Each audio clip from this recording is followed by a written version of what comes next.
নওগাঁ থেকে প্রায় 4.5 লাখ কোরবানির উদ্বৃত্ত পশু যাবে দেশের বিভিন্ন বাজারে, যেগুলোর অধিকাংশই দেশীয় প্রজাতির।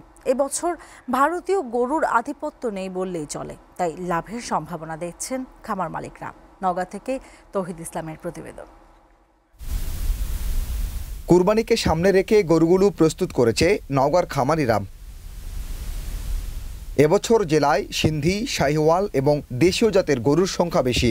খামারিরা বলছে, গরু লালন পালনে প্রাকৃতিক খাবারের উপর বিশেষ গুরুত্ব দিয়েছে তারা। আমরা সাধারণত প্রাকৃতিকভাবে লালন পালন করতেছি, বাড়ির মতোই একবারে সন্তানের মতো করে গোসল সেবা তদারকি করে আমরা মনে করেন এই পর্যায়ে নিয়েছি। প্রতি বছর গোখাদ্যের মূল্য বৃদ্ধির প্রভাব চিন্তায় ফেলে খামারিদের। তবে ক্রেতাদের সুবিধায় খামারেই ওজন করে বিক্রি হচ্ছে পছন্দের পশু, যার প্রতি কেজির দাম ধরা হয়েছে 450 থেকে 500 টাকা পর্যন্ত। 1 বিঘা ঘাস যদি আমরা তৈরি করি, সেই ক্ষেত্রে গত বছরে যদি 5000 হয়, এই বছরে 10,000 হচ্ছে। আসলে গরুর রেটটা এইভাবেই বাড়তিছে। জেলা প্রাণী সম্পদ বিভাগ বলছে, এবার বাজারে ভারতীয় গরুর আধিপত্য কম, এজন্য দেশীয় গরুর চাহিদা বেশি। ফলে ভালো দাম পাবেন খামারিরা।